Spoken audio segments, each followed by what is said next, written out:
The Lord is with us, heart dwellers, and the journey is long. I'm so glad it's almost over. Well, brothers and sisters, I don't know how all of you are feeling, but if it's anything like me, you're longing to be gone from this world. I think the Lord tried to perk me up by giving me this reading from Chronicles of the Bride, which I'm going to share with you in just a minute. While we danced, he was in his tux, and I was in my wedding gown, and tears were rolling down his cheeks. And he said, "You just have no idea what's waiting for you. No idea at all." And I could feel poignantly his excitement over all the wonderful discoveries and wonders he's prepared for us. I tried to block out the state of the world and the ugliness of the demon world from my thoughts, but I couldn't. It was constantly in the background. And then what I opened to in Chronicles of the Bride was your new homeland. My beloved, my faithful bride, I wish to spend some special time with you tonight. I wish to take you away once again to the celestial land in which you will live for all eternity. These times are very real and genuine that we share, and they are preparing you for a paradise far, far beyond your experience of this temporary world that you now live in. In a very short time you will be with me in heaven. It is not so far away as it would seem, and the thin veil that hangs between you and this marvelous place is all but dissolved at this moment of your life. You're being transformed more and more every day, that the moment of your arrival will be quite natural. Everything will be so dazzling and resplendent, so fresh and open and colorful and pure. Yet you will feel such a sense of familiarity with no fear or apprehension at all. Come now, come away with me to your new homeland once again, that we might bask in the love of our Father and his magnificent provision for us. And that's from Chronicles of the Bride. And it's just as much alive and full of meaning today as it was then when it was written. So the Lord began speaking after that. He began, "As each day presses on toward the fulfillment of all your hopes and dreams, I caution you, my love, steady as she goes." I gotta confess to you guys, I was really feeling like playing hooky and just doing something different. And just getting very restless, like a child that gets bored doing homework, you know? I mean, how could I feel that way? But it was just something that came over me and I had to fight it off. Anyway, I'm human, you know? So human. Anyway, I said, "Jesus, I need your restorative life. This world is swathed in such darkness. It's amazing to me that anyone survives. Anyone. You know, and looking back on what I wrote, it's not swathed in darkness, it's immersed in darkness. Oh my goodness." He continued, "Only by my grace, for I tend to each lamb singularly, each day, something worth living for comes forth. A touch of hope, just enough to move on to the very next day. So many are dependent upon one another. When one goes down, it affects all. Yet I have managed to keep you on your feet through these difficult times.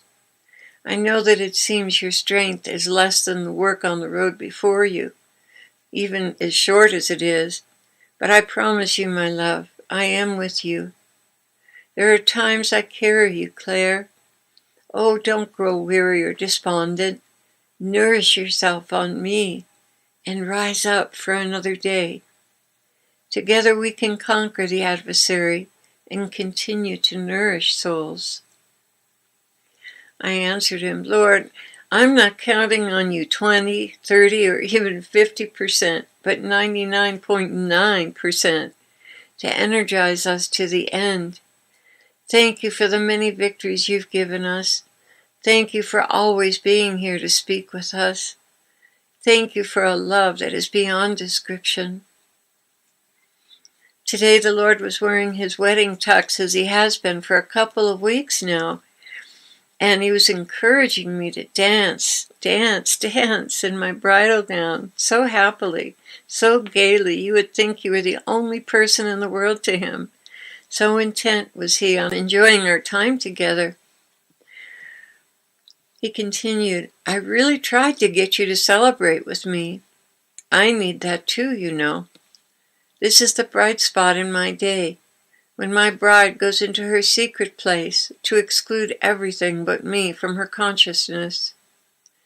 No matter that you have interruptions in your concentration, doesn't my voice, singing sweetly to you, bring you back almost immediately?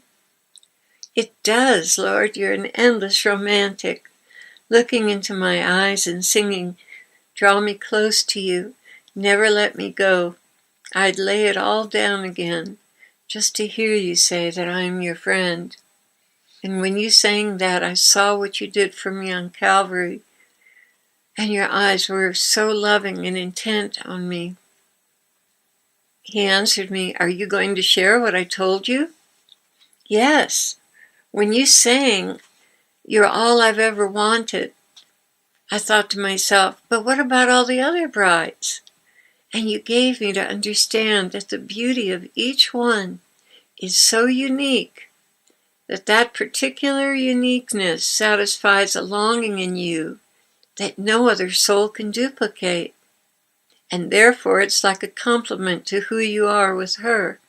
And she is, in a very real way, your helpmate, completing and returning the gift you gave her at conception. And in a sense, she's the only one in the world to you. When you are with her, it is as though no one else exists.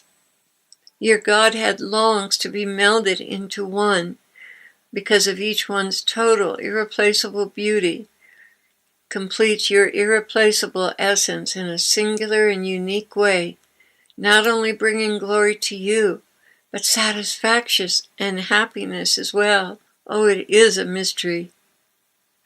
Indeed it is, but one that lends itself to a monogamous relationship. And that is why you see me represented in different ways with each of my brides. Each one is perfect, a perfect complement to who I am when I am with them. Just be happy to know that no jealousy, lack, or loneliness exists in heaven. All your deepest needs and desires are met to perfection in spotless purity. It won't be long now, sweet Claire. It won't be long at all. That's so good to hear, Jesus. Carry me, Lord. I am too little for this work. You can count on it. I will never abandon you to your own devices. Never. If the journey seems too tiring, lean on me more heavily, my brides. Lean on me. I will support you and carry you when necessary.